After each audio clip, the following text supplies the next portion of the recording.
নমস্কার, কেমন আছেন সবাই?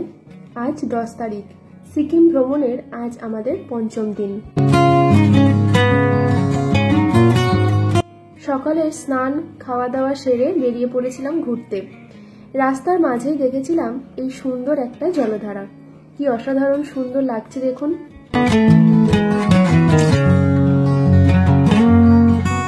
এই 5 দিনের একদিনও কিন্তু আমরা কাঞ্চনজঙ্ঘার দর্শন পাইনি। পুরো আকাশ ছিল মেঘে ঢাকা, কিন্তু তা বলে যে অন্যান্য প্রাকৃতিক সৌন্দর্য আমরা উপভোগ করিনি তা কিন্তু একদমই নয়। যেমন এই সুন্দর জলধারা, হঠাৎ গাড়ি করে যেতে যেতেই রাস্তার মাঝে পড়েছিল এই জলধারা। কি অসাধারণ সুন্দর ছিল তার রূপ।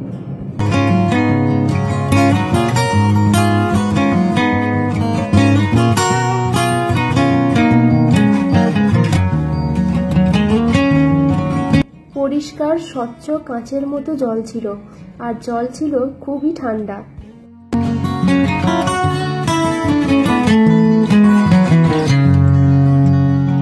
এই জলধারা যে কোথা থেকে বয়ে আসছিল তা আমাদের কারোরই জানা ছিল না, কিন্তু এর এই অসাধারণ রূপ আকর্ষণ করেছিল আমাদের সবার মন।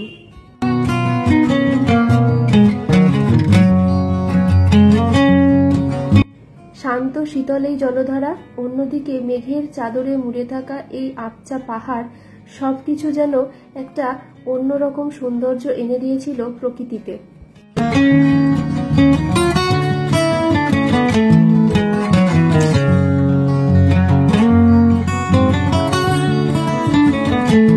ভিউ পয়েন্ট দেখার উদ্দেশ্যে আমরা সেদিন বেরিয়ে পড়েছিলাম ঠিকই, কিন্তু পথে এই সুন্দর জলধারা বয়ে যাওয়ার কারণে আমাদের পা একটু আটকে গেছিল, তাই গাড়ি থেকে নেমে উপভোগ করেছিলাম এর সৌন্দর্য।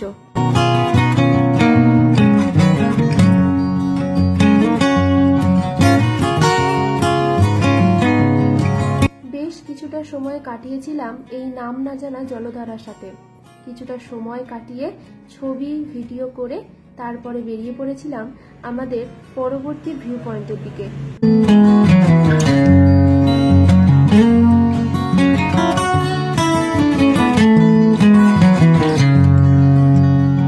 পাহাড়ের প্রতিটা কোণা সেদিন ছিল এই মেঘের চাদরে মোড়া।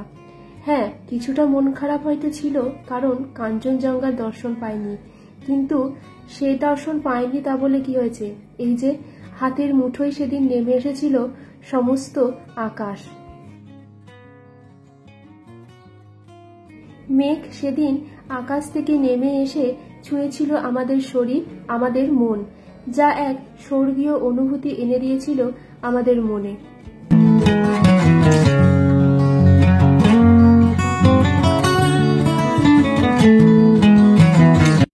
মেঘে ঢাকা পথ পেরিয়ে আমরা চলে গেছিলাম আমাদের প্রথম ভিউ পয়েন্ট খেচিও পালরি হ্রদের দিকে। কি অসাধারণ সুন্দর লাগছে দেখুন আকাশটা। পুরো আকাশটা মেঘের চাদরে মোড়া থাকলেও যেন একটা অন্যরকম রূপ নিয়ে আছে। সত্যিই যেন এই রূপ আমরা পাহাড়েই দেখতে পাই।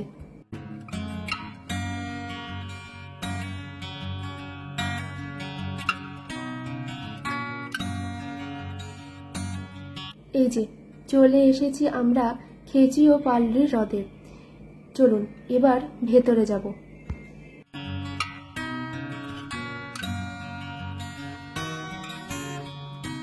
তবে এখানে ভেতরে যেতে গেলে আগে টিকিট কাটতে হয়। এখানে টিকিট কেটে তারপরে আমরা ভেতরে গেছিলাম, কিন্তু ভেতরে যাওয়ার আগে আর একটা স্বর্গীয় অনুভূতির সাক্ষী হয়েছিলাম আমরা সবাই সেদিনকে। কি সেই অনুভূতি বলুন তো? চলুন দেখাবো। কি ভাবছেন, ধোঁয়া? না না, ধোঁয়া না, এটা কিন্তু মেঘ, যা গাড়িতে আমাদের হাতের কাছে এসেও আমরা স্পর্শ করতে পারিনি। এখন কিন্তু এই মেঘকে আমরা একদম হাতের মুঠোয় ধরেছিলাম।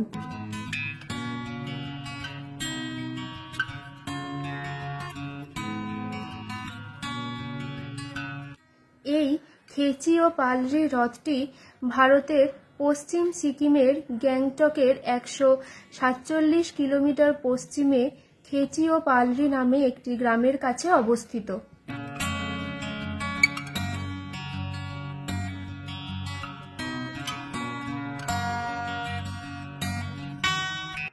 পেলিং শহরের উত্তর পশ্চিমে 34 কিলোমিটার দূরে অবস্থিত এই হ্রদটি। এই হ্রদটি বৌদ্ধ এবং হিন্দু উভয় ধর্মাবলম্বীদের কাছে একটি পবিত্র হ্রদ।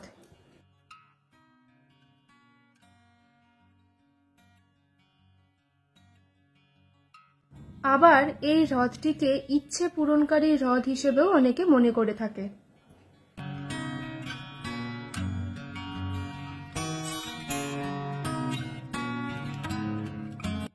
হ্রদটির স্থানীয় নাম হল শো দজ শো, যার অর্থ হে ভদ্র মহিলা এখানে বসো।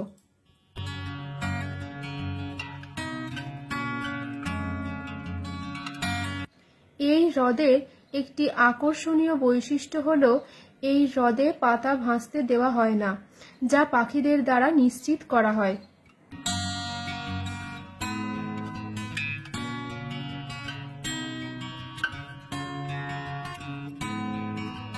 লোককাহিনী অনুযায়ী খেচি ও পালরি দুটি শব্দ নিয়ে তৈরি, খেচেও এবং পালরি।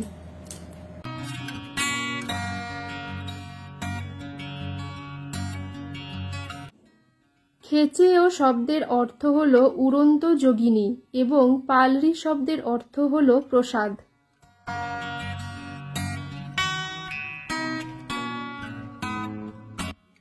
লোককথা অনুসারে এই হ্রদটিকে দেবী তারার পদচিহ্ন হিসেবেও চিহ্নিত করা হয়েছিল, কারণ উঁচু স্থান থেকে হ্রদটির আকৃতি পায়ের ছাপের মতো দেখায়।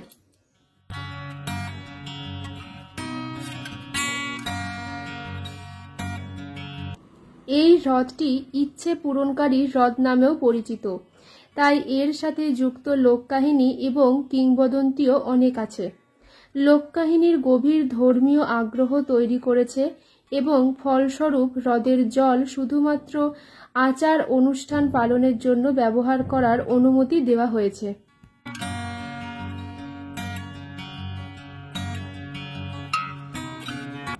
যার ফলস্বরূপ প্রতি বছর মার্চ এপ্রিল 2 দিন ধরে এখানে একটি ধর্মীয় মেলা অনুষ্ঠিত হয়, যা বৃহত্তর উৎসবগুলির মধ্যে একটি।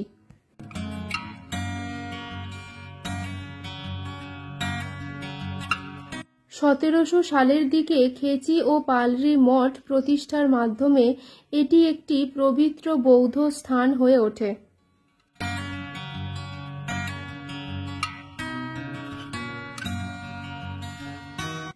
বেশ কিছুটা সময় কাটিয়েছিলাম এই লেকে, উপভোগ করেছিলাম এই লেকের অসাধারণ রূপের সৌন্দর্য।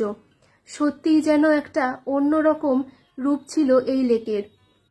লেকের সৌন্দর্য উপভোগ করে আমরা বেরিয়ে গেছিলাম আমাদের পরবর্তী ভিউ পয়েন্টের দিকে। সিকিম ভ্রমণের 5ম দিনের আমাদের শেষ ভিউ পয়েন্ট ছিল কাঞ্চনজঙ্ঘা ফলস।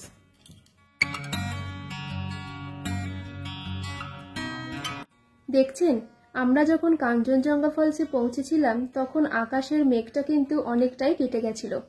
হ্যাঁ, বেলার দিকে মেঘটা কেটেছিল ঠিকই, কিন্তু তাও যেন মনের মাঝে একটা অন্যরকম শান্তি আসছিল, কারণ বারবার মনে হচ্ছিল এই তো মেঘ কেটে গেছে, হয়তো কাল সকালে গিরিরাজের একটু দর্শন পাবো।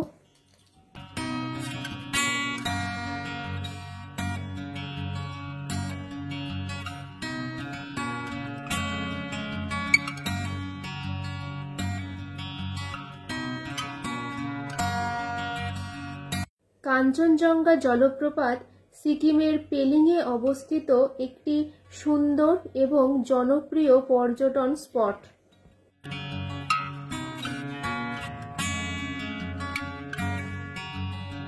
আমরা এখানে পৌঁছে প্রথমেই ট্রাই করেছিলাম মোমো, কারণ আমরা অনেক জায়গাতেই দেখেছিলাম এখানকার মোমো নাকি খুব জনপ্রিয়। সেই কারণে আর দেরি না করে আমরা সবাই মিলে ঢুকে পড়েছিলাম মোমো খেতে। সত্যি এখানকার মোমো ছিল খুবই সুন্দর। তবে হ্যাঁ, স্যুপটা আমাদের খুব একটা ভালো লাগেনি, কিন্তু মোমোটা আমাদের সত্যিই খুব ভালো লেগেছিল।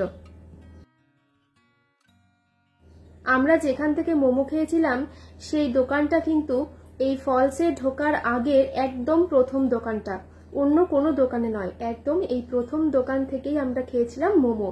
আর সত্যিই খুব অসাধারণ খেতে ছিল মোমো।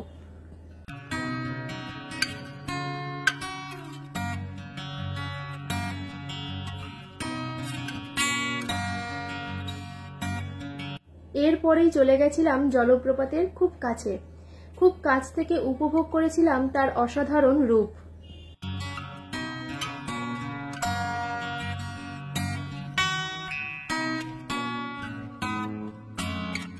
এটি সিকিমের বৃহত্তর জলপ্রপাত এবং কাঞ্চনজঙ্ঘা হিমবাহ থেকে উৎপন্ন হয় বলে মনে করা হয়।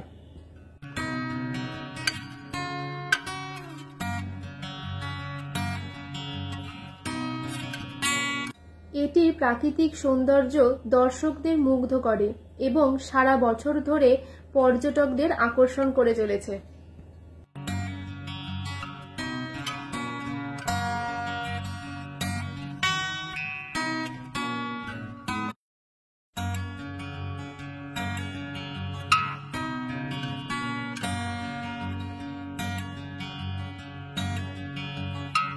এখানকার সবুজ ও সাদা সৌন্দর্য চোখে প্রশান্তি দেয়, অন্যদিকে জলের অবিরাম ঝিকিমিকি কানে সঙ্গীতের মতো লাগে। অপূর্ব সৌন্দর্য এবং গৌরবের জন্য পরিচিত এই জলপ্রপাতটি পরিবার এবং বন্ধুদের সাথে পিকনিকের জন্য একটি নিখুঁত স্থান হিসেবে কাজ করে।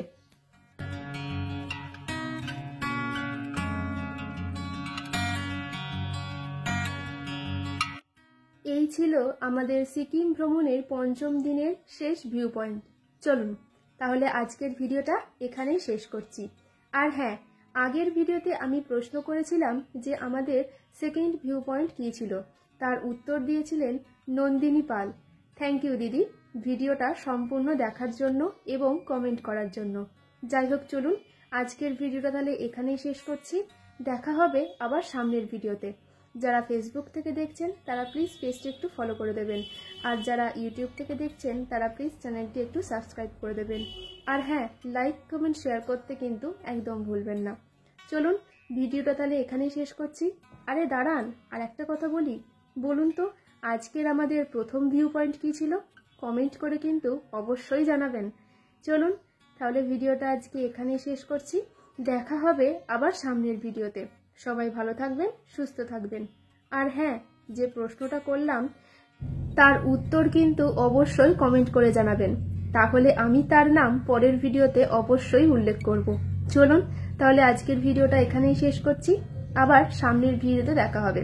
সবাই ভালো থাকবেন, সুস্থ থাকবেন।